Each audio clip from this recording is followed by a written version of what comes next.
पुरोगामी विचारासाठी, शिवशाहू फुले आंबेडकरांच्या विचारासाठी लढणारे व हा विचार सामान्य लोकांपर्यंत महाराष्ट्राच्या कानाकोपऱ्यात जाण्यासाठी गेले 25-30 वर्ष प्रयत्न करणारे प्रवीणदादा गायकवाड यांच्यावर दीपक काटे नावाचा जो भाजपचा कार्यकर्ता आहे त्याने जे कृत्य केलं त्याचा आम्ही सर्वजण निषेध करतो। खरं तर आपण बघितलं तर या महाराष्ट्रामध्ये असे काही लोक आहेत ज्यांना दाभोळकरांचे विचार पटले नाहीत, पानसरेंनी जो खरा इतिहास लोकांसमोर आणला तो त्यांना पटला नाही। त्याच्याच बरोबर कलबुर्गी यांना समाजाला जो विचार दिला तो त्यांना पटला नाही। त्याच्याच बरोबर पत्रकार गौरी लंकेश यांनी सत्यासाठी जो प्रयत्न केला हा त्यांना पटला नाही। अशा विचाराची जी लोक या महाराष्ट्रामध्ये आणि देशामध्ये आहेत अशाच लोकांना प्रवीणदादा गायकवाडांनी जो पुरोगामी विचारासाठी केलेला प्रयत्न आहे तो तिथं पटला नसावा असं आपल्याला सर्वांना बोलावं लागेल। हा जो दीपक काटे तो भाजपचा कार्यकर्ता आहे हे आपल्या सर्वांना त्या ठिकाणी माहिती आहे। पुण्याच्या एअरपोर्टला सुद्धा एक पिस्तूल आणि 28 कारतूज जसं की बॉर्डरवर जाऊन हा स्वतः त्या ठिकाणी लढणार होता असं कुठंतरी आपलं सगळ्यांना वाटतं। आता हा पिस्तूल खरा आहे का, त्याला लायसन्स आहे का हे आपल्याला बघावं लागेल। पण त्याच्याच बरोबर आपण जर बघितलं तर युवा भारतीय जनता पार्टी युवा मोर्चा युवा संयोजक पश्चिम महाराष्ट्र असं काहीतरी त्या दीपक काटेचं पद आहे। म्हणजे हा व्यक्ती कुठल्या विचाराचा याचा अंदाज या ठिकाणी आपल्या सर्वांना लागतो। आणि काल जर आपण बघितलं तर काल प्रवीणदादा गायकवाडांना गाडीतून बाहेर काढण्यात आलं।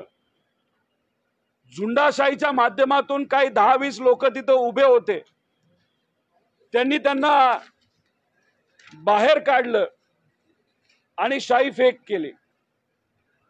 प्रवीणदादा लढणारे आहेत, घाबरणारे नाहीत, ते साईडला जाऊन थांबले। या झुंडाशाहीच्या लोकांनी या दीपक काटेली या भाजपच्या कार्यकर्त्यांनी पदाधिकाऱ्यांनी प्रवीणदादांना परत एकदा रस्त्यावर आणलं।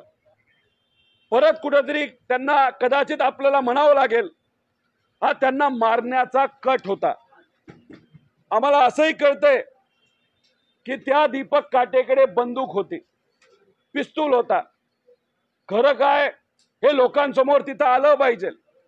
आणि प्रवीणदादा गायकवाडांवर जो मारण्याचा कट होता नाही तर मारण्याचा प्रयत्न त्या ठिकाणी त्यांना झाला, त्यांचा विचार हा संपवण्याचा प्रयत्न जो झाला त्या दीपक काटेवर एक कडक कारवाई लवकरात लवकर करणं तितकंच महत्वाचं आहे।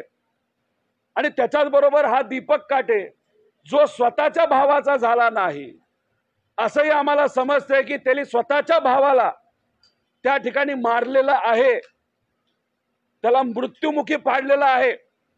जेलमध्ये सुद्धा हा दीपक काटे जाऊन आलेला आहे। स्वतःचे आई वडील सुद्धा त्याला स्वीकारत नाही।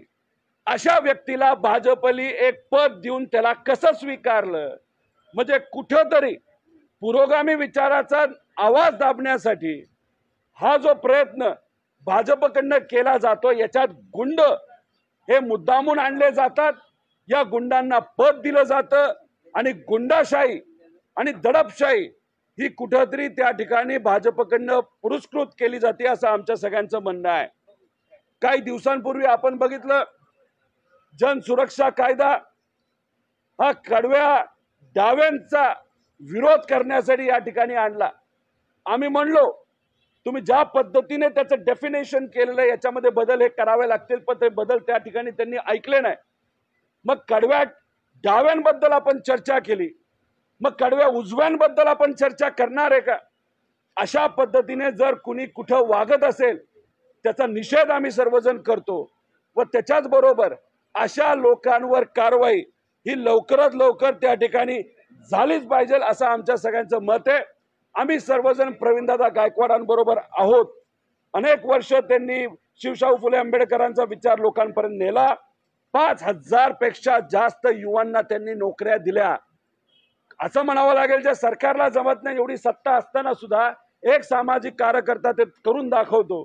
भारतात नोकऱ्या दिल्या, भारताच्या बाहेर नोकऱ्या दिल्या. पण हा जो कट रचला गेला होता प्रवीणदादा गायकवाडांना मारण्याचा, याच्यात खोलात जाऊन SIT स्थापन करा, नाही तर जी कारवाई तुम्ही करायची करा, पण या विषयाच्या मागे कोण होतं हे समस्त महाराष्ट्राला सांगण्याची खऱ्या अर्थाने वेळ ही आलेली आहे असं आम्ही सर्वजण त्या ठिकाणी बोलतो. आणि महाराष्ट्रामध्ये असणारे सर्व पुरोगामी विचाराचे कार्यकर्ते, पदाधिकारी यांना एक या महाराष्ट्राचा नागरिक म्हणून मी विनंती करतो. प्रवीणदादा गायकवाड असतील आणि असे अनेक हजारो सामाजिक कार्यकर्ते आहेत जे पुरोगामी विचार घेऊन पुढे चाललेले आहेत. अशा लोकांच्या पाठीमागे आपल्या सर्वांना भक्कमपणे उभा राहावं लागेल. विचार टिकला पाहिजे.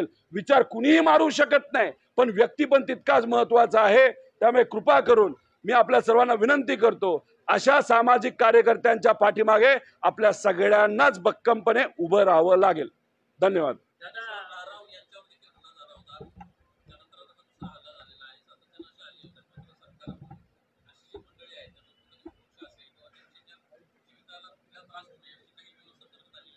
नाही, आपण जर बघितलं तर असे अनेक लोक आहेत जे खरा इतिहास हा लोकांपुढे आणत असतात आणि काही असे लोक आहेत जो खोटा इतिहास पुढे आणण्याचा प्रयत्न सातत्याने करत असतात.